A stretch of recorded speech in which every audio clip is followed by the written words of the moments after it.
Mark Consuelos leans back in his chair, a playful smile dancing on his face. The studio lights flicker slightly overhead, but he's not on a set today. No script, no lines to memorize, just memories, and one in particular. They saw me on TV, he says with a grin, shaking his head as if still amused by how life has played out.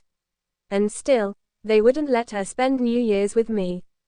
He's talking, of course, about Kelly Ripa, his wife of nearly 3 decades, mother of his 3 children, co-host, co-conspirator, and, as he often jokes, the boss.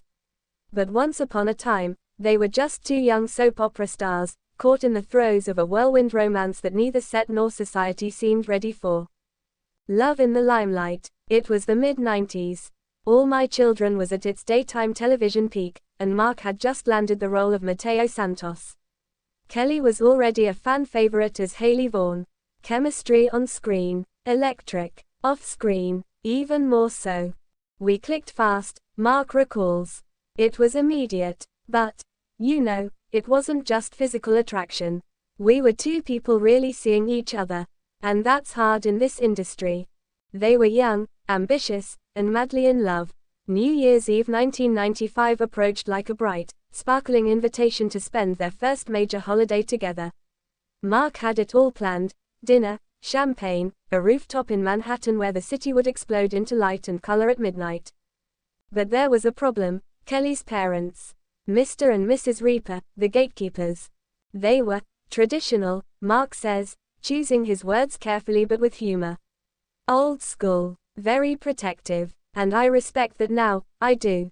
But at the time, man, it was like trying to get past the final boss in a video game. Kelly's parents, Joseph and Esther Ripa, had firm rules. No overnight stays with boyfriends. No spending major holidays with anyone who hadn't put a ring on it. And definitely no New Year's Eve rendezvous in New York City with a 24-year-old actor, even one on television. I thought being on TV would help my case, Mark laughs. I was like, hey, I'm gainfully employed. I've got lines. I kiss your daughter on national television, but I promise I'm a gentleman in real life. Didn't work. Esther Ripa, in particular, had her reservations. TV isn't real life, she had said. And being on a soap opera doesn't mean you're not a soap bubble. Mark winces with exaggerated pain. She really said that. A soap bubble. Pop. Gone. The new year that wasn't. So that night, as the ball dropped in Times Square and couples kissed in a cascade of glittering confetti, Mark and Kelly rang in the new year apart. She was at home in New Jersey with her family. He was on that rooftop, alone, holding 2 champagne flutes and one very cold heart. I drank both glasses, he says. I toasted to her, and to whatever force had made her so grounded. Because deep down, even then, I knew, this girl, this family, they weren't playing games. And that's what made her different. It would be easy to paint the Ripas as overbearing, old-fashioned, or out of touch. But the truth, Mark admits, is that they were wise in ways he didn't understand at the time. They weren't trying to keep us apart.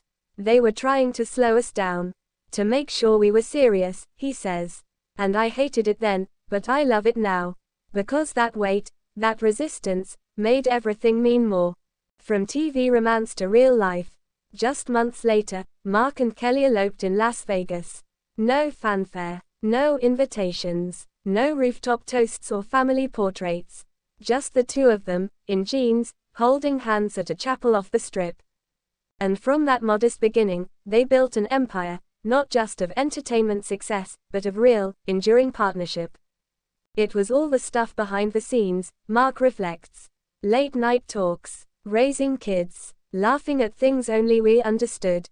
That's the real show. But still, every New Year's Eve, a little part of him remembers the one that got away. Not the girl, he's quick to clarify. I got the girl, but the night I planned everything and ended up solo with 2 champagne flutes.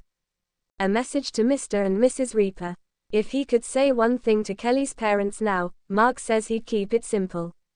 Thank you. You were right. He pauses. But also, come on. You saw me on TV. You saw the dimples. I was clearly trustworthy. He chuckles. But in all seriousness, your caution made me a better man.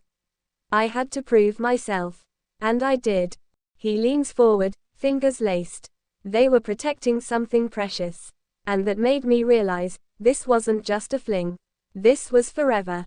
Forever looks like this. Now, decades later, Mark and Kelly are one of the few Hollywood couples who have defied the odds. They've turned their real-life love story into a model of consistency in an industry that devours relationships. They work together, live together, raise a family together, and laugh together, often at the absurdity of how it all started. Every now and then, Mark says, "We'll be watching old episodes of All My Children, and I'll see this kid, me, trying so hard to be charming on camera.